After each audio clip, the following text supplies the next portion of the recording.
Need an assist on finding a new vehicle? Head to Bob Moore Ford because we're dishing out deals on our entire inventory, like the 2013 F-150 or F-250. Pick yours, then roll out. Visit BobMooreFordOKC.com for a chance to win our monthly prize. Durant, pull-up jumper, off the rim, and and the Thunder win! Oh, come on, let's sing the Thunder song. Wait. When you hear the sound of thunder, don't you get too scared. Just grab your Thunder buddy and say these magic words. Hello and welcome back to another edition of the Thunder Buddies podcast. For Thunder fans, probably a more delightful one, we'll say. This is presented by Bob Moore Ford. Darnell in the car, Swaggy D at the wheel. Swaggy D back in the building. Back in the car. In the car. But it's kind of fitting, I think, that we're right now. Remember the last one? We were pretty much putting a flamethrower on the Thunder season, driving up from San Antonio. Torching them. Yeah. You know, I remember talking about if this Game 5, what we're driving to right now, is even necessary. Now we're turning around on the highway and we're going back towards San Antonio, and we're probably going to go back on a lot of things that we said in the last podcast. What's the one thing you're going to go back on? The one thing I'm going to go back on? Yeah. Probably saying that I'd only hit 3 out of 9 of my shots. I was thinking about more. 5, 6? Yeah, 5. You I'm moving better, up? I'm better than 50% shooter, right? I don't think so. How many would Swaggy D hit? Swaggy D not hitting many more. I'm the best shooter in this car. That's false. There's no doubt about it. I'm the best shooter in the car. I'm like the Reggie Miller of this road trip. I'm like the You're like Steph Curry of a Pubco. Your game's more like Westbrook. After last night, I will take that. Yeah. You heard it from Darnell Mayberry. My game is like Russell Westbrook's. Yeah, you know, streaky from the outside, but Streaky from the outside, gets to the rim. Rebound, dimes. You're not much of a passer. All right, you know, let's talk a little Russell Westbrook. 40, 10, and 5 and 5 last night. Great game. Which is just a ridiculous line. 40, 10, 5 and 5. His best game ever. What's Russell Westbrook's best game ever? Best game ever. I was up there. Yeah, it might have been number 1. The finals, 43 in the finals, man. That's hard to top, but they lost the game. They lost the game, plus, I mean, like, his impact in that game was kind of strictly scoring, wasn't it? Last night he played defense. Yeah. And played it well. Five defense. still. Only other player with 40, 10, and 5 steals, Michael Jordan in the 89 in the postseason. Yeah. I mean, when you're in the company of Michael Jordan in a playoff game, you're doing something well. Russell Westbrook did a lot well last night. What are some of his best games in your mind? I mean, you covered him his entire career. Literally, have you? Well, I guess you haven't. You don't go to some of the road games, but I mean, you covered probably 90% of Russell Westbrook's professional games. The one of the most impressive performances he had was in the first postseason. You know, he's a second-year player going up against the Lakers, defending champions, 2010 postseason. He was carrying the Thunder in that series. You know, Kevin Durant struggled with Ron Artest back then, and the Lakers had no answer for Russell Westbrook until they switched Kobe onto him, and then he kind of slowed him down. But that was sort of his breakout moment, even though everybody for years has still questioned him. Yeah. So those stand out to me just because he was so young, and he really didn't care who he was going against. He was back in his hometown. He was playing against the defending champs. He didn't care about any of that. He just took it to the Lakers. He's had 6 career 40-point games. None of them before last night had ever come with 10 assists. None of them before last night had ever come with more than 3 steals. So it's even statistically, we're not just talking about the stage, because obviously the stage was huge last night. And he was efficient, too. I mean, he shot 50%. Yeah, 50% is very efficient for him. I mean, Yeah. you know, it's what other people average. He got to the line 14 times. And made all 14. So, yeah. to me, I mean, it was not only the 40 points or the 5. You know, he played defense. He was efficient on offense. He was in control. And every time the Spurs looked like they were going to make a run or do something to get back in the game, he was the one that put his foot on their throats and said it's not happening. You ready for some random Russell Westbrook games that could be up there with some of his best ever? I want to see if you remember these. The Oklahoma City Thunder on December 1st, 2010, playing against the New Jersey Nets. He goes for 38 points, 15 rebounds, 9 assists, and 3 steals. Home? Nope, it's in New Jersey. At Jersey. 38, 15, and 9. Kevin Durant in that game didn't play. Well, I guess he must have been hurt. Serge had 11 points. Guess who had 37 points in that game? Jeff Green. Jeff Green. You remember that game at all? Not at all. Well, that's a solid game. 38, 15, and 9. And then one from this year I really remember. And it'll never go down statistically as one of his greatest games ever. But remember when he was playing Philly, and obviously this has no kind of stage or competition of last night, but he had that triple-double in like 20 minutes against Philadelphia. He had like 8 assists on 8 straight possessions in the first quarter. Yeah. If they had unleashed him for 45 minutes on that Philadelphia team, he may have been able to put up 40, 20, and 20 in that game. I mean, remember what he was doing to Michael Carter-Williams? Right. I thought he looked as good in that brief spurt against obviously a terrible team as I've ever seen him in that game. That's the one at home? Yeah. Yeah. He kind of remember that it was like the quickest triple double since 1950 or something. Right. I thought that was he was on his way to an incredible game that he was never going to get because they were never going to play him. They were up like 30.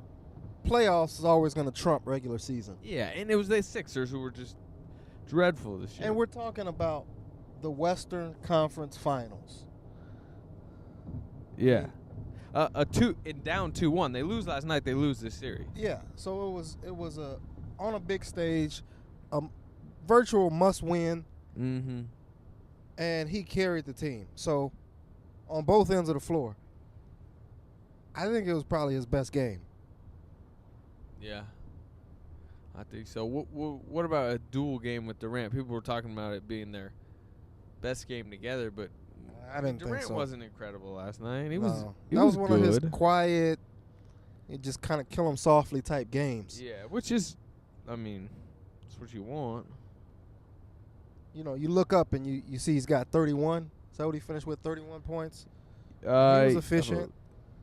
Yeah, 31, 5 and 5, 11 and 22. He only shot 50%. He was at 9 and 12 at one point. Only shot 50%? Well, I mean, that's about his average. 50%. He shot 50% for a season, so it wasn't like a super efficient night for him. Yeah, but you can't say only shot 50%. I can say only shot. That's an incredible percentage. Only. That's a very good percentage. You know what you are? Spoiled. No. Kevin Durant has spoiled you. No, when I'm talking about Kevin Durant, I'm talking about him in he's setting the standard. So if it's 50% for him, that's an average night. Okay. He shot that for a season. That literally was his average for a season. I'm just saying if he shot like 44%, then I could see I'm just saying only 44%. I'm just saying it when we're in a conversation about is this their greatest dual game ever, I need a greatest game ever type performance from Durant or near that, and 11 to 22 is not an incredible game from him. But it's efficient. It's efficient. But I'm just saying it'd look a lot better if it was 16 to 22. He didn't have a great game. He had the game they needed. He had a solid game. It wasn't spectacular. With Westbrook playing like that, he had the game he needed to have to make sure it was basically a blowout. He didn't have a spectacular. He wasn't spectacular, but he didn't need to be spectacular. No. Thanks to Russell Good Westbrook. Defensively. He's all right. 3 steals. They had a lot of steals last night. A lot of steals. All right. How concerned are you about Reggie Jackson's ankle? Did you see him after the game? I didn't go in the locker room. No, I heard he was limping. I was not at the locker room at the time, but I heard he had ice, was limping pretty good. How many times did you sprain your ankle? Me? Probably 3 times, 3-4 times. I've done it a ton, and I assume anyone that plays a lot of basketball, like an NBA player, has done it a ridiculous amount of time. Especially a guy like Jackson, the way he plays and maneuvers through the lane. Yep. And even bad sprains. And last night looked like a bad sprain. Like that thing turned real good. Yeah. They heal quicker every time. And I'm just talking from personal experience. They seem to heal quicker every time. The next morning always hurts a ton. But I wouldn't be surprised. I'd expect him to play in Game 5. Yeah, someone I did a chat earlier today, and someone asked me if I expected him to play. You remember he got leveled by, I think it was Mahimi in Indiana on a screen. Yeah. I think the guy might have had a concussion, but he came out and played the next night in New Orleans. So he didn't play well, but he played. Yeah, the question might be how effective can he be? Yeah. Because remember when he came back in, he was limping and stuff. Yeah, but he might not be able to drive to the basket as freely as he normally does. If for some reason he can't go, who starts in your mind? You think they go back? I don't think they go back to Tabo. I don't think he can. I think Tabo has checked out on his Thunder career. C'est la vie. Hey, you know what? You know what he said? He just said, "Hey, c'est la vie, Scotty. Get me a ring on the way out." I was walking by the bench last night and he was still engaged. I thought that was very professional. Tabo Sefolosha. I mean, he is a He professional. was clapping. He was supporting his teammates. There was no chance he was getting in the game. Hey, but he was supporting his teammates and he was still in the game. If I'm Tabo, I'm saying, go get me a ring on my way out. I'm clearly gonna be playing somewhere next year, but I'd like to have a championship ring to when I go into free agency and say, hey, I'm a champion. So that's one thing you are not gonna go back on from the last podcast. You still say Tabo Sefolosha has played his last minute in a Thunder uniform. Yeah, I definitely think that because I think if it's in if they go to Miami, if they meet Miami in the finals, they get past the Spurs and meet Miami. You think he checks in? You think Scott Brooks goes back to him and starts him on Wade? No, that's a good question. I think you say Westbrook. Look, we need the offense on the court. We need Reggie Jackson on the court at time. We need to get Lamb minutes. We need to have this offensive and young firepower. So Russell, we're gonna put Reggie on Mario Chalmers, and you need to D up Dwayne Wade. You keep talking about how strong and powerful you are. Dwayne Wade's 6'4". He's strong and powerful. Now you got a real a tough defensive matchup, but we're gonna need you to keep playing well. How much fun would that be? that would be it. We're all talking about KD and LeBron. Yeah. You're seeing Dwayne Wade versus Mini-Me, basically. And not only we're talking about Russell Westbrook in his best playoffs ever. I mean, he's playing at his highest level ever. Yes, he is. And we're talking about Dwayne Wade. He ain't back to his 06, 07, 08 form. But Dwayne Wade's playing the best right now that he's played in 3 years. I think he's averaging 22 against right Indy. There with LeBron. Yeah. In the series. Yeah, no doubt about it. I mean, he's been the reason they're pretty much smoking Indy. Yeah. That matchup everyone was saying. Ew, Swaggy D, what are you showing me right now? What is this? Yeah, man, we don't want to see your feet, man. Dude. You could have just told us it was bad. We didn't need to see that. That was the least swaggy thing Swaggy D ever did. We're going to have to revoke that nickname, man. And he shows us a picture of his bruised up foot from the last time he got an ankle sprain. Hey, I've had those before, but I ain't showing people. Grade 3? Bad ones. What's the highest grade they go on sprains? Grade 3 is the highest? What do you think Reggie Jackson had? If you had to guess.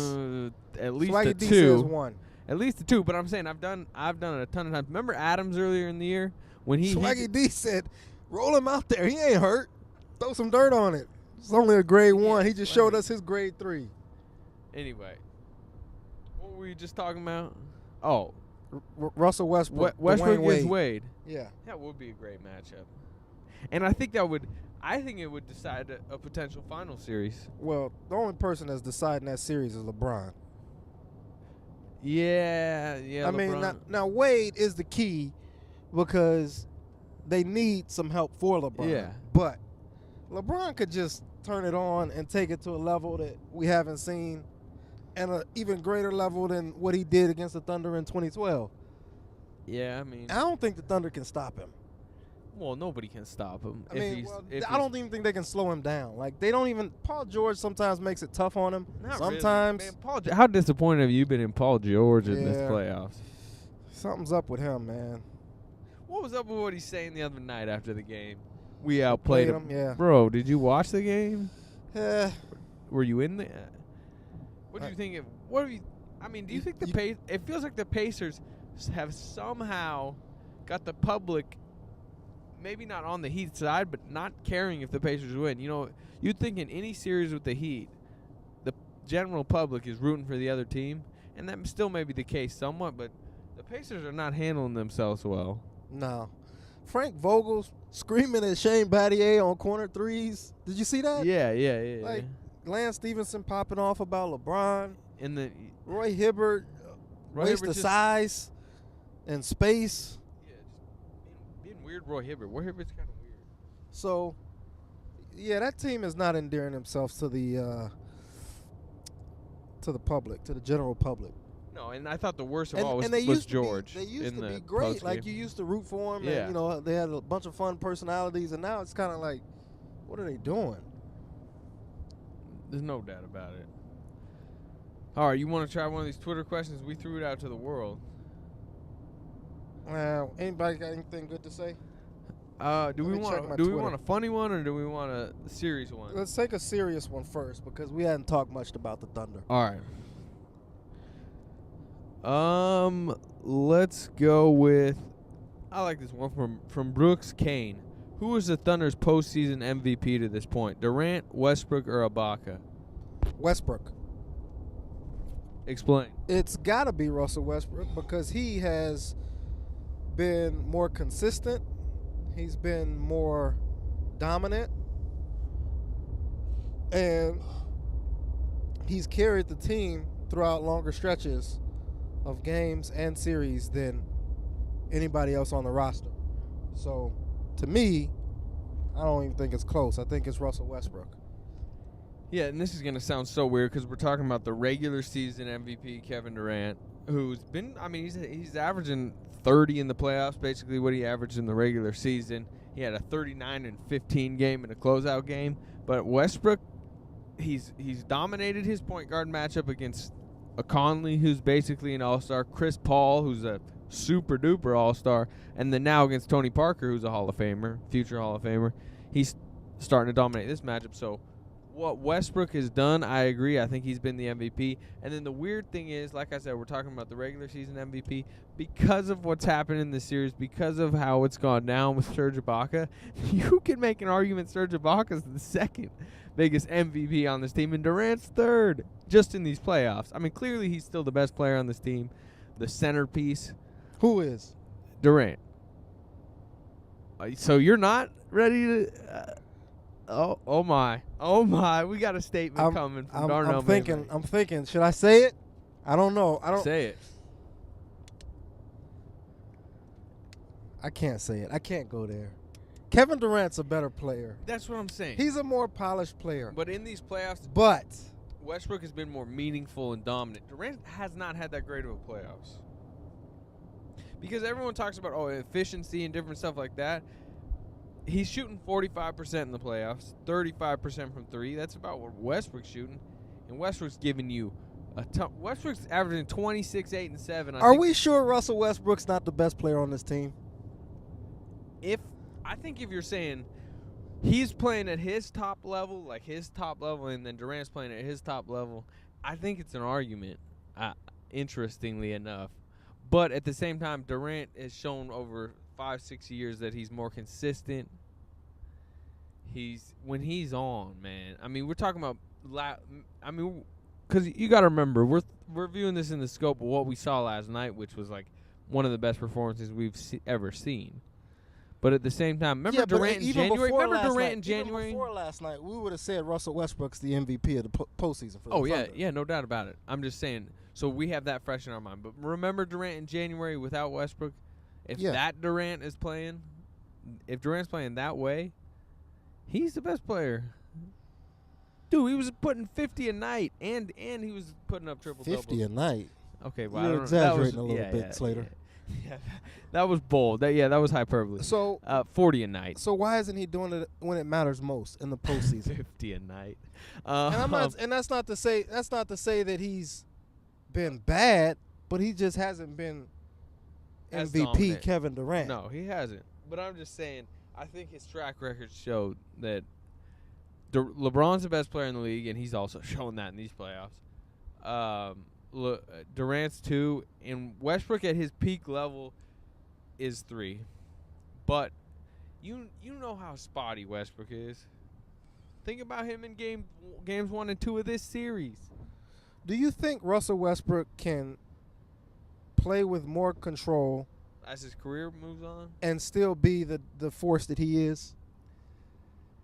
No, because I just think the way he plays and just his personality, which that personality makes him so good, but it also makes him so inconsistent.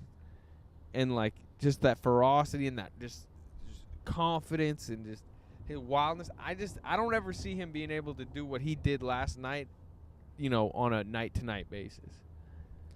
That's just not how he was bred. But I don't see why he couldn't. Because, just when you're at that level, that's just not how he's wired, I don't think, to have like a consistent, controlled mindset at all times. And that's what makes him so good. And people love that about him. Yeah, people love that about him. He's so entertaining. Honestly, I was obviously super entertained by last night's game, but sometimes I'm entertained when he's 3 of 21 and he's like, "No, I'm shooting 40-footers. Does not matter." And you wonder why I'm I compare gambling. your game to Russell Westbrook's. Hey, if you want to sit here and keep comparing my game to Russell Westbrook's, I ain't stopping you. The bad Russ, not good Russ, bad Russ. You got a lot more bad Russ. The only good Russ you got in you is you can get to the rim. Well, That part of your game is impressive. You can get to the rim whenever you want, and nobody's stopping you from getting to the rim. yeah. Like I said, continue. If this wants to be the topic of the podcast, I'm cool with it. No, moving on. All right, but I think it's an interesting debate with Westbrook, and within this debate, we're still not even talking about Ibaka yet. Who the last time we were on this podcast, we were talking about how he's out for the year, and it's clearly shown a void. Okay. And people were talking about, man, his value's never been shown more than those first 2 games in San Antonio. Well, that's probably true, but now he's shown his value even more by coming back, flipping this series, even though he's still, coming off an injury that it looked, he was limping around in game 3, but he wasn't limping last night. That was clearly not that big of an injury. Did the Thunder try to get some sort of advantage? I don't think so. Maybe I'm just naive about it, but I think it swelled big, and they kind of were like Westbrook last year, where you thought maybe, remember when Westbrook originally got diagnosed with a meniscus, there was all these, you read about, Ron Artest came back within a couple weeks, or, there's examples of people coming back. And, think about Patrick Beverly this year coming back, 2 weeks after a meniscus. So everyone was saying, they keep saying he's out for the playoffs, but he might not be, I think they just wanted to do that again. They in their mind probably thought it was going to be at least until late in the finals till Ibaka had a chance. So just put it out there. He's out for the playoffs, which I don't necessarily agree with them. They probably should have just said indefinitely. But I think they just wanted to get it off people's mind. And then I think they came back from San Antonio, realized, this swelling's gone down, and this really is not that bad. And Ibaka's willing to, he wants to play. Right. My guess is they thought there could have been a chance maybe like 4 weeks from the injury, which they thought it was at least a 4 to 6 week injury. 4 weeks from the injury would have been Game 4 of the NBA Finals. And he came back Game 3 of the Western Conference Finals. Yeah, I don't know what to make of it. It's weird, and It's looks definitely weird. It looks weird. It looks fishy. The thing that looked fishy, does, but at the same thing time, that looked the fishiest was the fact that Woj had it after game 1. Mm-hmm. And we all rolled our eyes and like, he ain't coming back. I even said on video, I don't know if you saw it, I said on video, post-practice video, shot by Swaggy D here, outside of this military institute the Thunder practices at in San Antonio. No chance he comes back. So I look like an idiot. Scott Brooks sitting up there saying he's not going to walk through there. Scott Brooks he looked like the worst of it all. I mean, I felt bad for Scott Brooks. He looked horrible. Either he was out of the loop or he just took it too far and made a mistake by going that far. Yeah, you got to remember with the Woj story, in it, there was literally a line in it. People kind of don't remember the first story that came out that was like, he's aiming for a turn. It said Ibaka knows that it's likely physically impossible for him to come back in this series, but he's hoping for a return at some point in the NBA Finals. Yeah. Yeah, he couched it like crazy in the end, but high up in his column, he had that he was targeting the end of the week to come back and start stationary shooting. And that's exactly what happened. Yeah, and obviously he did a great job. He's the best in the business at it. I'm just saying, even in that column and even in those days, those early days of, hey, it's possible for him to come back, it was still thought that it's a few weeks away. Right. It's very late in the Western Conference Finals, at the earliest likely in the NBA Finals, for him to even have a shot at coming back. The stationary shooting wasn't saying, hey, he was going to do some stationary shooting, and then he was going to come out and throw up 15, 8, and 4 blocks. But it was fishy because the day after they get back, all of a sudden, there's this announcement that morning that he's been upgraded to day-to-day, which is exactly kind of what Woj had reported was going to happen. The guy was going to be going through more workouts, starting to try to get back to playing. So to me, it's like someone knew something. Yeah. And even if it was the agent and Serge, just those two people, even if they were the only two people in the world that knew or even thought, hey, this could be possible, surely they had to say something to the Thunder at some point and say, hey, we're going to try to come back. Yeah, I think the weirdest part of it all was just Brooks after game 2. We've never seen Scott Brooks be that animated maybe about anything except for maybe ripping on you a little bit. But him going, he's not coming back. He's not walking through that door. It was like, whoa, is that a good Scott Brooks quote right there? Like that? Nice. And then it turns out like the one thing he's that animated about ends up being used against him really 2 days later. Yeah. Actually, was it the next day? I think it was the next day. Yeah. I don't know, maybe 2 days later. I can't remember. Yeah, that was after game 1, so this was... But through all this, whatever happened, however it went down, to me it's really irrelevant, and I think Popovich said it the other day. It's kind of irrelevant what they do and who they play. I mean, what is it? The Thunder can say what they want. They'll play Serge Ibaka when they want to play Serge Ibaka. I don't think it affected the Spurs' game plan. They were clearly more aware of it than anyone. And I don't think how they handled it changed the fact that it's a 2-2 series, because he couldn't play in the first 2 games. If he could have, they obviously would have played him, and they lost. He could play in games 3 and 4, and I don't think the fact that they had said that he couldn't made it so Ibaka was a sudden revelation of the Spurs. Right. I just think they outplayed him, and Ibaka was great. He wasn't even all that great in game 2. Game 4.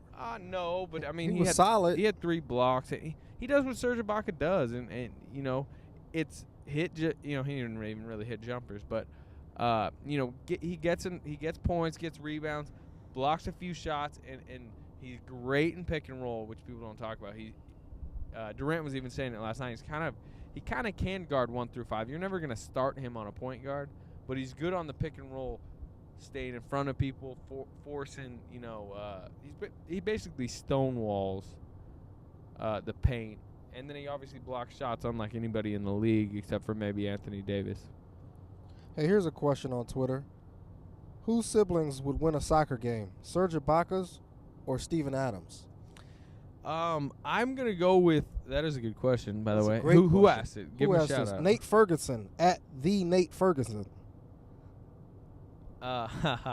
Thanks, Nate.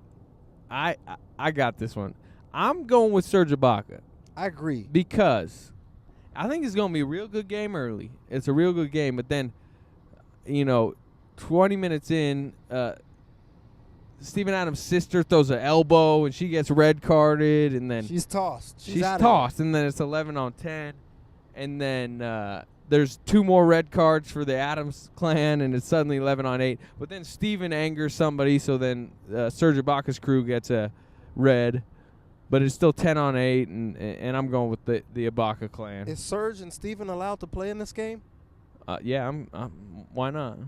So they're in. Yeah, they're both goalies. Yeah, they got to be the goalies. Yeah, just absolute shot erasers. And Ibaka's better, so. So you're going with Ibaka. I'm What's going the with final the Ibaka score? clan. I'm going with 6-4. Ibaka shootout. clan. It's a shootout. There's a lot of athleticism on the field. Well, the problem was that Ibaka clan scores 6 because all of Adams' defenders are getting red carded. Yeah, So that's my answer to that. I'm with you. All right, I got Serge. one more question about the Thunder. Yeah. From Gabe Widenauer. Shout out Gabe Widenauer. Should we expect big minutes from Jeremy Lamb the rest of the series?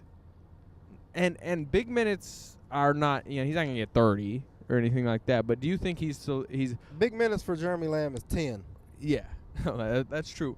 But to me, this is a little bit like Adams in the Memphis series. Remember, he was not playing. He didn't play like 3 straight games in the Memphis series. Right. Then he comes in, does pretty well in a couple straight games, and then he has not come out of the rotation since. My question, or I guess Gabe's question is, Lamb's played the last 2 games in the rotation. Do you think he's in it for good? I don't. Yeah, I mean, I could see him just not playing. The only reason he played Game 3 was because Derek Fisher got his head cut open. I don't think that was. I think that helped. But I think it was getting in anyway. He didn't play in the second half after Fisher. Well, had come whatever. back. You know, sometimes circumstances like that present itself. He came in, he got a couple buckets, and maybe Scott Brooks said, "Oh yeah, that guy can score pretty well." Forgot about that. Yeah, he played them in Game 4. So.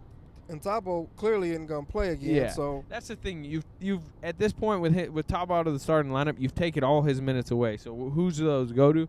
I think at least 10 of them per game will go to Lamb. Perry Jones not playing. Nick Collison not playing. right.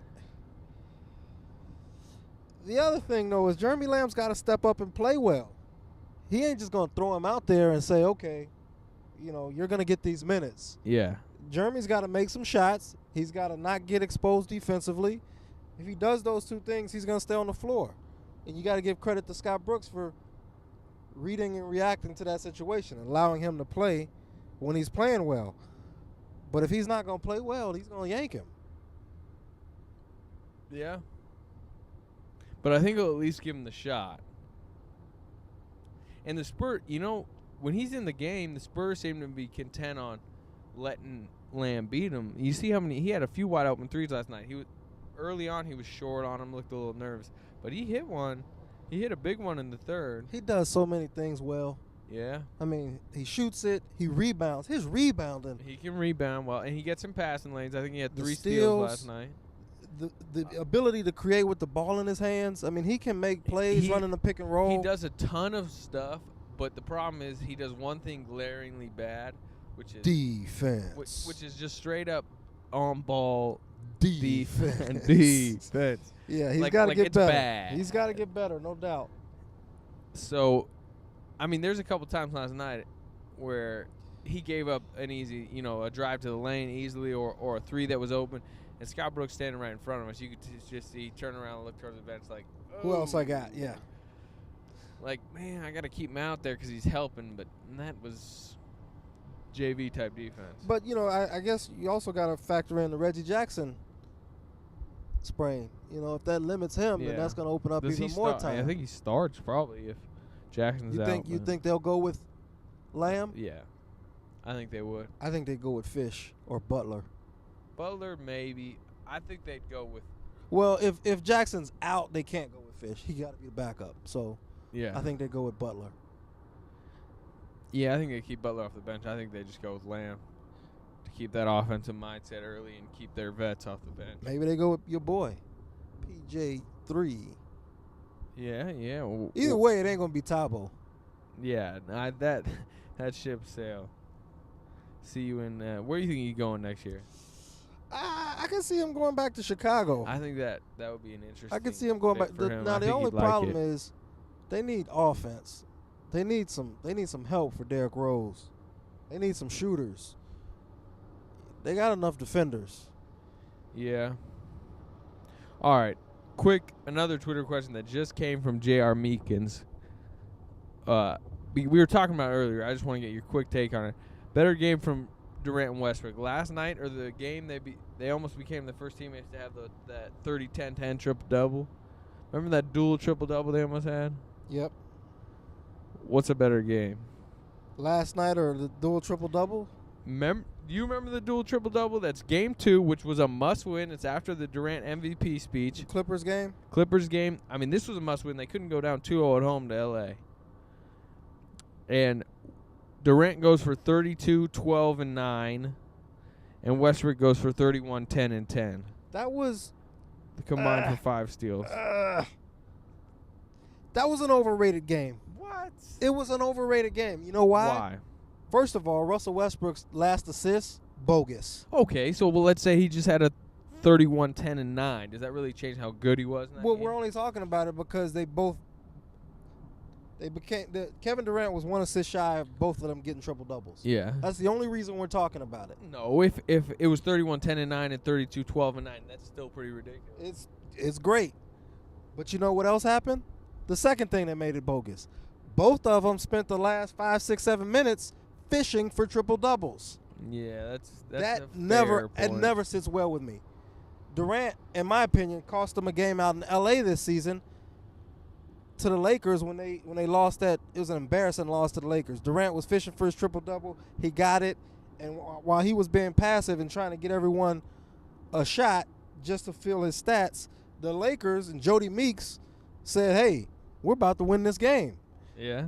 I hate when players fish for stats like that. So yeah, but to me, that's overrated because they spent the last 7 minutes of that game fishing for stats. I'd say my argument, I think, as a dual teammates, that was a better game because they were both incredible in that game. Whereas last night, it was kind of a lopsided. Westbrook took over the game. Durant only shot 50%. Yeah, I'd agree.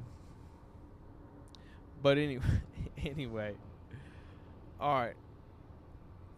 I want you to guess right now the top 6 shot blockers in the NBA this postseason. Top 6 of the postseason? Yes. I have no idea. Where's Serge? Is he in the top 6?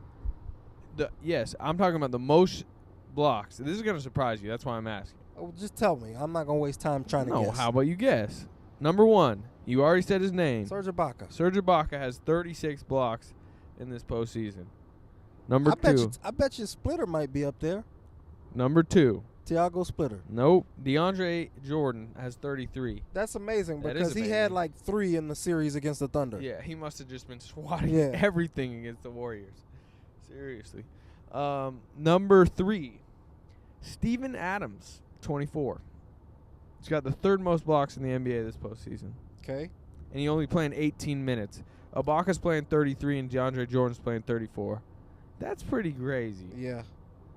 Roy Hibbert, who's playing 28 minutes, is tied with Adams at 24.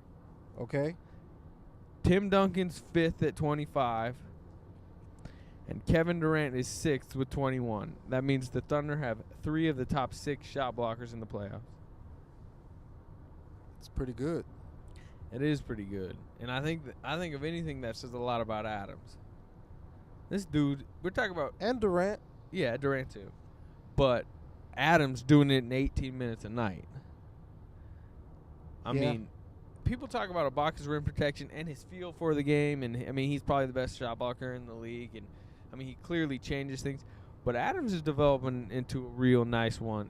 And that's likely the front line of the future. Yeah. So in OKC. Let's look ahead for a second. Which one of those 2 guys is going to be the low post defender? Not the weak side shot blocker, but the guy who guards you straight up. I think Adams, he's doing a better job of defending without fouling. He's a brick wall. And I obviously think it's about the player, but I mean, remember the Clippers series? Ibaka didn't block that many shots against the Clippers because he was he was busy on Blake. Griffin, but he Yeah. did a great job guarding Blake Griffin. If you need post defense, I think either of them can give you it. If you need shot blocking, either of them can give you it. And you couple that with Durant at the 3. This is going to be an incredible rim protecting team for the future. Do you think there's any way Steven Adams does not start next year? Yeah, I think there's a way. I think Perkins comes back and Scott Brooks is. I'm not Perkins going to criticize or ridicule Scott Brooks like he said last night. Yeah.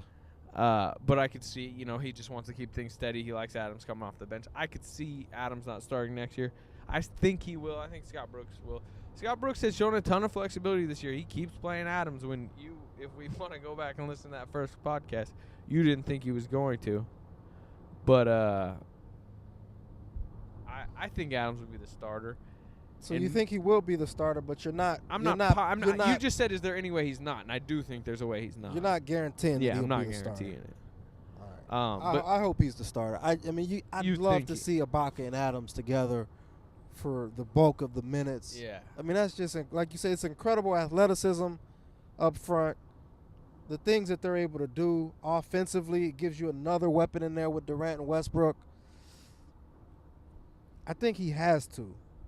And that, to me, like, people think we defend Kendrick Perkins. And hold on. Shout out Kendrick Perkins. 2 blocks last night. Remember him get meeting? I thought you were going to tell me he was in the top 6. Then I would have been surprised. No, but how about those 2 blocks he had last night? Turning back the clock. One of them looked like a goaltend. Oh, man. I can be your hero, baby. When he was going up, it looked like he was listening to some Enrique Iglesias. I don't get it. Oh, I don't know.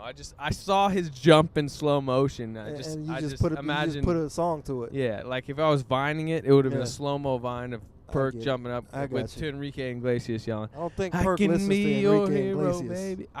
You don't think Perk's an Enrique Iglesias I don't think fan? so. I think he's I think he's friends with UGK. Well, with Bun B. Pimp C has left us. This gives me another topic. We're about to go through the roster, and who do you think their favorite artists are? I would say Perk would say Bun B. He's friends with him. All right. I would say KD is friends with. I mean, these are celebrities. Wale. Yeah, Wale. Not Wale. I was watching the movie Disney. I thought he liked the Disney movie Wally. No, not Wale. No. Wale. Yeah, Wale. I would say KD is Wale. Russell Westbrook is YG. Okay, YG. Jeremy Lamb is the wild card. Yeah. He could be all over the place. Yeah, well, there's a lot of wild cards. Him and Reggie Jackson. Like, Reggie could probably listen to Celine Dion one moment and then, like. Yeah. I can see. How about Steven Adams? I think he's the real wild card in this one. Yeah, he's another wild card. Who's your I mean, I can see him listening to some heavy metal. Just banging out to some Metallica. I'm sure he's got some New Zealand stuff. Lord or whatever, the New Zealander. Yeah. And then I could They're also friends see him, now. Yeah, right. I could also see him getting a little weird with it too. Celine Dion's a thought for him. I don't know, man. I can't even imagine. How about Nick Collison? I think Nick Collison's pretty. He's a pretty mellow dude. So something that he can just, like, I can't hear him listening to heavy metal. No. Something that he could just relax to. Some Springsteen or something. Something like that. Probably so. Yeah. Think he's a country guy? Nah, he doesn't strike me as a country guy. Some Maroon 5? I can see him like it's a Maroon 5. He might not admit it, but I think he does. Yeah. I think he does. I like a little Maroon 5. Everyone's got a little guilty pleasure, artist that they like. Yeah. And we just learned that Darnell Mayberry is Maroon 5. I was listening to some last night. Who else? I don't know anything about Andre Robertson. I got to be honest with you. Who else do you like? Now I'm interested in you. Give me another random singer that nobody would think you like that you kind of don't mind throwing on the Pandora once in a while. Katy Perry's got some hits. Oh, Katy Perry's got some hits, man. I got it. Who would you prefer, Katy Perry or Taylor Swift? Like, prefer how? Singing. Singing? Okay, singing. On your Pandora. Katy Perry. I don't even know Taylor Swift's work, so Yeah. it's not even close. Katy Perry. All right. This is going to be weird, but sometimes when I work out, I'm from California, never liked country ever, but then I obviously went to OSU. You know, I transferred there my junior year, started listening to some country. I don't mind country music when I'm working out. Is that weird? Yeah, that's kind of weird. It is really weird. I feel like it's weird, but like some Eric Church or something like that, that stuff kind of pumps me up when I'm working out. Whatever floats your boat, man. That's what I I'm couldn't do saying. it. I mean, you know who I like to work out to? Rihanna. Okay, she can be good. If you put on some Pour it Rihanna up, pour it on a up. treadmill, elliptical, Yeah. she has a funny way of energizing you. It Yeah. works. It's effective. No, I mean, if it works, it works. No doubt about it. All right. So, you want to go to some Game 5 predictions? What you got? I don't know who's going to win because, I mean, right now, look, I mean, everything looks like it's going the Thunder's way. It's hard to pick against the Thunder. They don't lose to the Spurs without Ibaka. What is it, 7 straight? 11-13 or 12-14 Yep. with Ibaka. They clearly have some issues when going against them. The Thunder's got the momentum. The Thunder's got the athletes. Everything seems to be going their way. It's starting to look like 2012. But the Spurs are at home. We know what the Spurs are capable of, and I'm kind of afraid to keep predicting this series on what we've seen because think about what we were talking about coming back from Game 2. Everything indicated Spurs.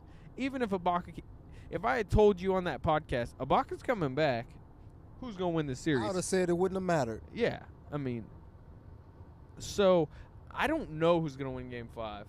I know who's going to win Game 5. But I will say this, before you say your prediction, whoever wins Game 5 is winning this series. Spurs are winning Game 5, and apparently they're winning the series. Let you tell it. I think the Spurs are winning Game 5. Yeah, I mean, they're favored by 4. I agree with you. Whoever wins Game 5 is going to win the series. Yeah.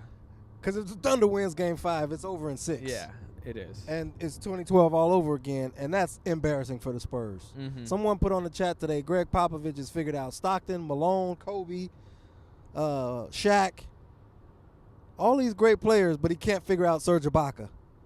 Imagine that. Mm-hmm. This is going to be bad if the Spurs, because this might be it for them. Yeah.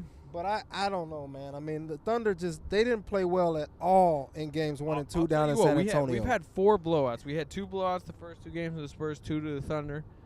I think we're in for a good one. I think it's going to be really good, Game 5. I think it's going to be a I'm competitive game. I'm pumped about that because as great as these playoffs have been, as the Memphis series Conference finals have been horrible. Both conference finals. The conference finals have been horrible. Yeah, I mean, has there been a game like within 7 or 9 yet? Well, what was that? Game 2 where the Pacers blew it in the last 5 minutes in Indy. I still think the Heat ended That was up probably winning the that best by about game. 8 or 9, but yeah, that probably was the best game. And it was a choke job.